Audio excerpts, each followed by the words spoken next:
चंपालाल जी चंपालाल जी गोया की सिंगर चाल।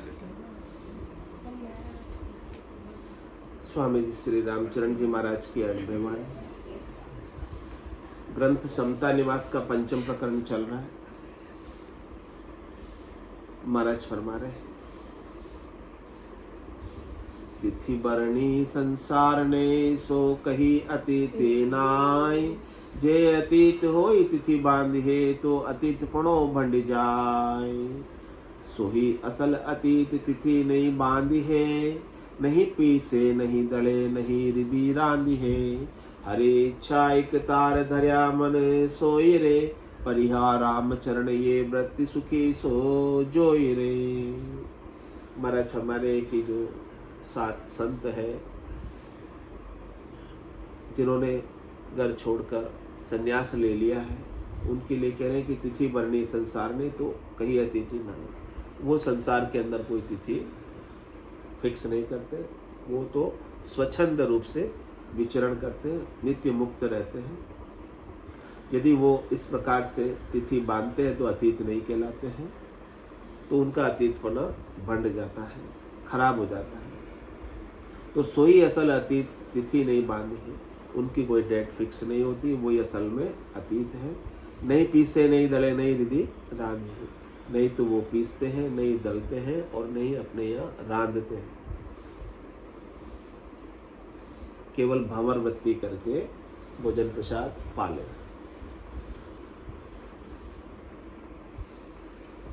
कैसे पाते? हरि इच्छा एक तार धर्या मन सोई रे। हरि की इच्छा में बने रहते हैं, जैसे हरि पिलावे पवावे वैसे पाले।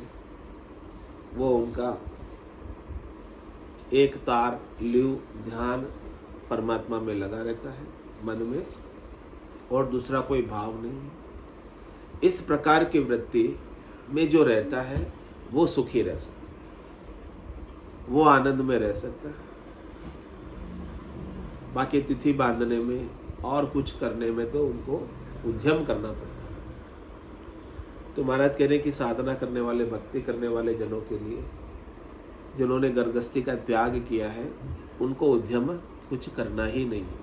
उनको तो केवल बस भक्ति करनी, नाम सुमरण करना है और भंवर वृत्ति करके जो भोजन प्रसाद मिल जाए पा लिया, बाकी भजन करना, इतना ही काम। उद्यम का कोई काम है नहीं। लेकिन आज कोई महाराज की वाणी पर चलते हैं, चल रहे हैं क्या? बताओ राम साई जी।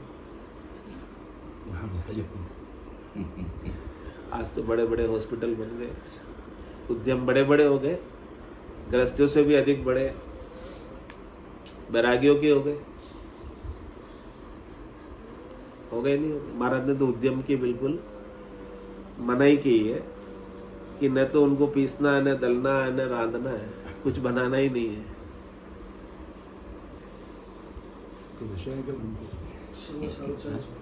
कुछ नहीं करना है, मनाही की है।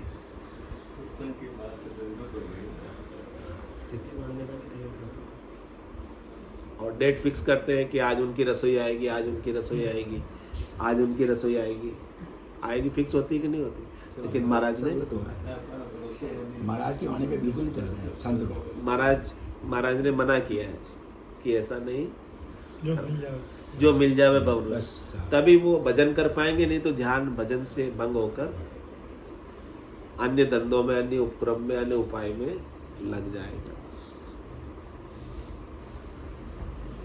दृष्टांत देकर समझा रहे हैं। पंखी गुसालो बांधी है अरुग्रही चुनावे धाम, निरुपादे सीधी ठोर जे अतित लहे विश्राम। जे अतित लहे विश्राम आपने करे उपाय, फिर दावो बांधे नाय वृत्ति जा सहज समाई। उर आनंद समता लिया भजिहे केवल राम, पंख गुसालो बांधी है अरुग्रही चुनावे धाम। कह रहे महाराज, पक्षी जो है घोंसला बनाता है, गृहस्थ अपना घर बनाता है, लेकिन निरुपाधि सीधी ठोर जे अतीत ले विश्राम। उपाधि से रहित, अतीत साधना करने वाला, भक्ति करने वाला जन कहीं भी विश्राम को पा लेते, कहीं भी। उसके लिए कोई वो घर वगैरह कुछ नहीं बनाते। तो रामचरण जी महाराज ने कहाँ भक्ति की थी? कुवाड़े में, शमशान में, नदी के किनारे। फिर कहाँ की थी? शाहपुरा में, शमशान में। ये तो बाद में बने सब पीछे से। जे अतीत ले विश्राम आपने करे उपाय, और कोई उपाय नहीं करते। फिर दावो बांधनाई वृत्ति जे सहज समाई, कोई दावा नहीं बांधते, किसी के ऊपर अधिकार नहीं जताते शरीर संसार के सुखों के लिए, और सहज में रहते, सहज वृत्ति में रहते। तो इस प्रकार से जो सहज में रहकर भजन करता है, और आनंद समता लिया भजिए केवल, उनके हृदय में आनंद ही आनंद बना रहता है, और समता रहती है, संतोष रहता है, शांति रहती है, धीरज रहता है, क्योंकि उन्हें किसी प्रकार का कोई त्रास नहीं है, कोई लोभ नहीं है, कोई दुख नहीं है, कोई टेंशन नहीं, कोई फिक्र नहीं है। फकीर वही है जिसे कोई फिक्र नहीं। और भजिए केवल राम, उन्होंने घर छोड़ा तो किस लिए छोड़ा? राम जी का भजन करने के लिए, अपने आप को जानने के लिए, अपने स्वरूप के बोध के लिए। तो उन्हें और कुछ करने की आवश्यकता ही नहीं है, बस अपने आनंद में बने रहे। रोटी की तो कमी पड़ने वाली है नहीं। पंखी गुसालो बांधिए और ग्रही चुनावे धाम, विरक्त मद आशा बंधे तो विरक्त दिशा विनाश, वैराग वृत्ति सो ना रहे करत जगत की आश, करत जगत की आस सद्या हर्षित मन राजी, बिन सद्या विषमता विरोध होई दुचिता बेराजी, जे तजी आशा भज राम को राख राम विश्वास, विरक्त मद आशा बंधे तो विरक्त दिशा विनाश। कह रहे इस प्रकार से विरक्त होकर मद की आशा में बंधते हैं, यानी शरीर संसार के सुखों की आशा में बंधते हैं, तो महाराज कह रहे कि उनकी विरक्त दशा का विनाश हो जाता है, वैरागी की दशा का विनाश हो जाता है यदि किसी से भी वो शरीर संसार के सुखों के लिए राग कर लेते, हेत कर लेते। वैराग वृत्ति सो ना रहे, वैराग की वृत्ति नहीं रहती है, जगत की आशा करते ही। जगत से किसी से भी आप सुख की चाहना रखोगे तो जो सुख पहुंचाएगा उससे आपका राग हो जाएगा, हेत हो जाएगा, आपको प्रिय लगने लगेगा, उसको पास बिठाओगे।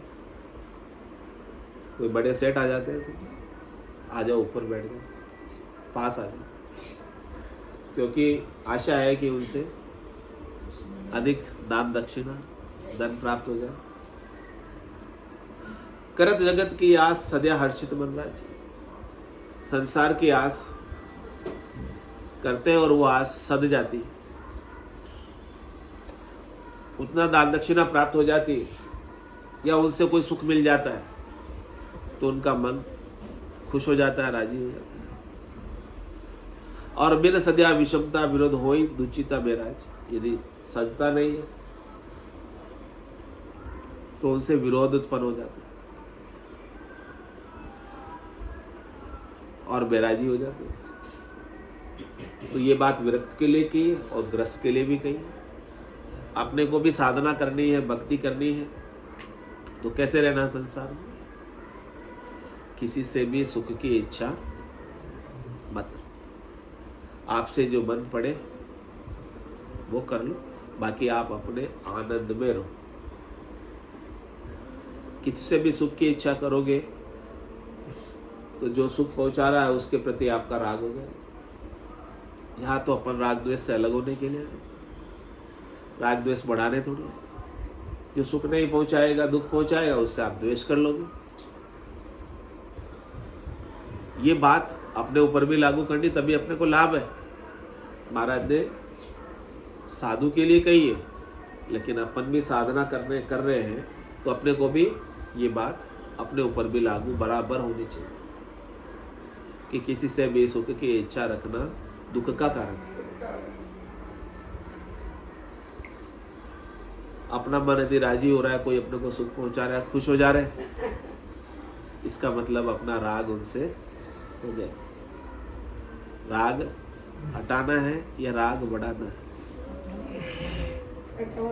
कोई अपना आदर करता है, सम्मान करता है, माला पहनाता है, तो अपना मन कैसा होता है?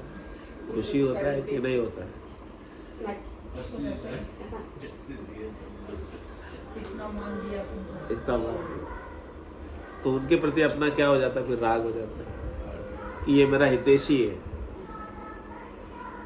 ये मेरे को इतना आदर देता है, सम्मान देता है, तो अपन उनके प्रति क्या कर लेते हैं? राग। तो महाराज कह रहे हैं कि आपको राग को तो मिटाना है, और क्यों उलझ रहे हो? राग में क्यों आ रहे हो? और बिन सजा विषय, और कोई आदर नहीं करे, सम्मान नहीं करे, अपमान कर दे, क्या हो जाएगा? उसके प्रति अपने अंदर भाव क्यों मत बोले, भीतर के भाव क्या हो जाएगा? हाँ, कुछ नहीं, ऐसा विरोध का भाव हो जाएगा, आग बबूले हो जाएंगे अंदर ही अंदर से, बेराजी हो जाओगे अंदर से। सम्मान नहीं किया तो, किसी ने पूछा नहीं तो भी बेराजी हो जाओ, क्यों नहीं पूछा? व्यवहार कुशलता भी तो काम आती है। तो महाराज कह रहे कि आपका भीतर का आनंद फिर बेराजी हो गया तो मिट गया ना। कहाँ रहा? समता कहाँ रही? संतोष कहाँ रहा? धैर्यता कहाँ रही? शीतलता कहाँ रही? फटाफट ऊने हो गए, गर्म हो गए, क्रोध आ गया, क्योंकि अपने को चाहना थी सुख की, इसीलिए तो आया क्रोध। चाहना पूर्ति नहीं हुई, चाहना पूर्ति हो जाती तो खुश हो जाते, नहीं हुई इसलिए बेराजी हो गए, नाराज हो गए। तो महाराज कह रहे कि न तो अपने को राजी होना है, कोई माला भी पहना देते और कोई अपमान भी कर देते, बेराजी भी होना।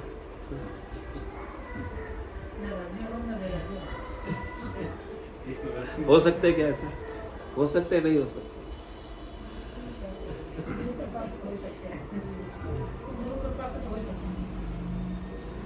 जब तक अपने अंदर चाहना है तब तक तो नहीं हो सकता। जिस दिन चाहना मिट जाएगी उस दिन हो जाओ।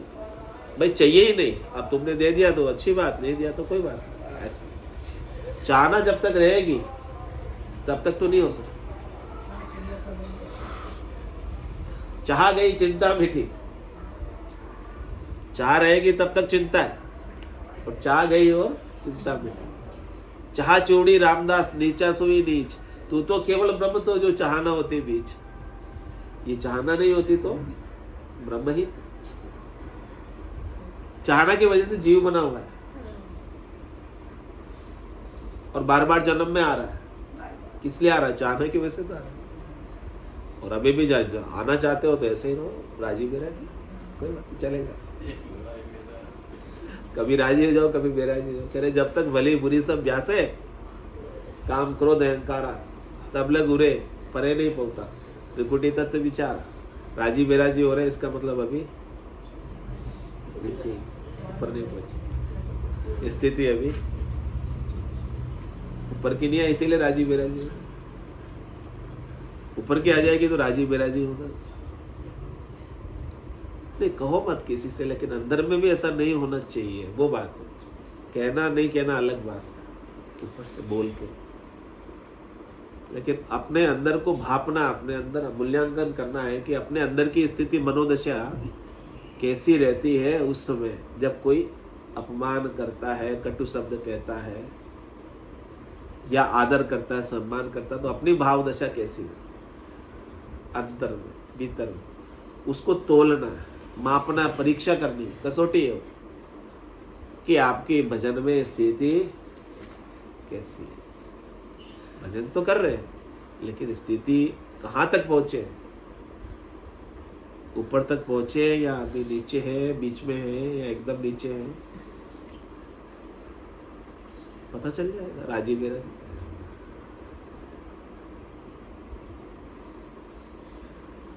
तो आपको अपनी विरक्त दशा को बढ़ाना है या घटाना है? रक्त यानी संसार से भेड़ा होना, विरक्त यानी संसार से अलग होना। तब हम अलग होना चाहते हो तो क्यों राजी बेराजी हो? राजी बेराजी होने का मतलब उसमें रत हो रहे हो, उसमें लग रहे हो, आपको लेना देना उससे रखना ही नहीं है। आपको अपने आनंद में रहना, तेरे भावे सो करो, भलो बुरो संसार, नारायण तू बैठकर अपनी भुवन भुवन, तू अपने आनंद में रहे, अपनी मगनता में रहे, अपनी मस्ती में रहे, अपनी खुमारी में रहे, नाम के नशे में रहे। बाकी कोई क्या कर रहा है उससे आपको क्या लेना देना? कुछ लेना। वो यूं खीदो, वो यूं खीदो, थूके खीदो थारो, बाता में हाथा कर खोयो, मुंगो में नक जमारो। कह गए दास संग्राम, बड़गड़े गालो घोड़ा, भजन करो भरपूर रया दिन बाकी थोड़ा, बाकी दिन थोड़ा रया, कद बहुचोला ठेड़, अध बीच में बास पड़ियो तो पड़ोला किन्नरा पेट, पड़ोला किन्नरा पेट पड़ेला भारी फोड़ा। कह गए दास संग्राम, अब पेट में आना चाहते हो या नहीं ये बताओ, ये बताओ बात।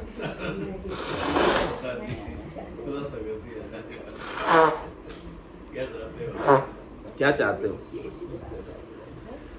क्या चाहते हो? वापस जन्म मरण में रहना चाहते हो या अभी से अमर होना चाहते हो? तो फिर राजी बेराजी होना बनता है।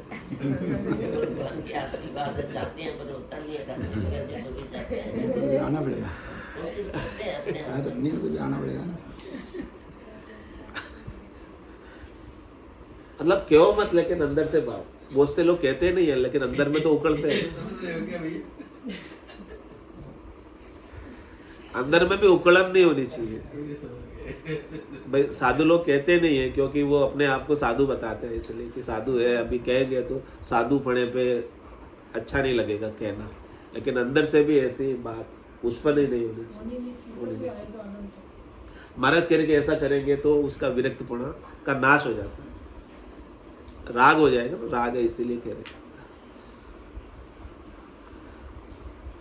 तो विरकत मद आशय बंधे तो विरक्त दिशा विनाश, वैराग वृत्ति सो नारे, करत जगत की आश, करत जगत की आश, सद्या मन हर्षित मन राजी, बिन सद्या विषमता विरोध होय दुचिता बेराजी। सदे नहीं तो बेराजी, सदे तो राजी।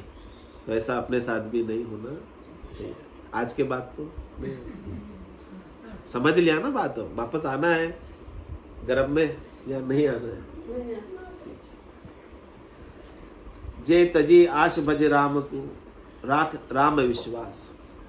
सबसे आशा को छोड़, आशा एक, राम जी से दूजी आशा छोड़ दे, नाता एक, राम जी से दूजा नाता तोड़ दे। रख राम विश्वास, विरकत मद आशा बंधे तो विरक्त दिशा विनाश। इसलिए यदि विरक्त यदि आशा में बंधता है तो उसकी विरक्त की दशा खराब हो जाती है। अपने को दशा खराब नहीं करनी है, दशा को अच्छा करना है, उत्तम बनाना है, ताकि हमेशा अपन आनंद में रहे। इसी शरीर से, इसी जन्म से अपने को परमात्मा पद प्राप्त हो जाए और कोई दूसरा शरीर किसी वापस माता के गर्भ में आने की आवश्यकता नहीं रहे। मंगला खूब बढ़िया महाराज जिसमें नारायण बोले, मंगला अजब बढ़िया महाराज जिसमें परमेश्वर बोले। इस बंगले के 10 दरवाजे, बीच पवन का खंबा।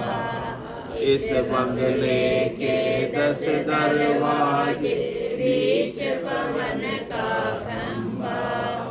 आवत जावत कछुयन दिसे, ये ही बड़ा अचंबा। आवत जावत कछुयन दिसे, ये ही बड़ा अचंबा। बंगला खूब बढ़िया महाराज जिसमें नारायण बोले। बंगला अजब बढ़िया महाराज जिसमें परमेश्वर बोले। 3 गुणों की ईंट बनाई, 5 तत्व का गारा। तीन गुणों की ईंट बनाई, पांच तत्व का धारा। राम नाम की छात ढलाई, चेतन है छे जारा। राम नाम की छात ढलाई, चेतन है छे जारा। मंगला खूब बण्या महाराज, जिसमें नारायण बोले।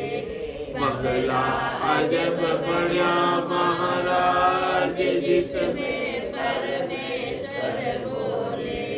इस बंगले के चार बुर्ज है, बेहतर बण्या कंगूरा। इस बंगले के चार बुर्ज बेहतर बण्या कंगूरा। 360 चिनावण लागे, जब से हुआ चौफेरा। 360 चिनावण लागे, तब से हुआ चौफेरा। मंगला खूब बण्या महाराज, जिसमें नारायण बोले। मंगला अजब बण्या महाराज, जिसमें परमेश्वर बोले। इस बंगले में सुरता नाचे, मनुआ ताल बजावे।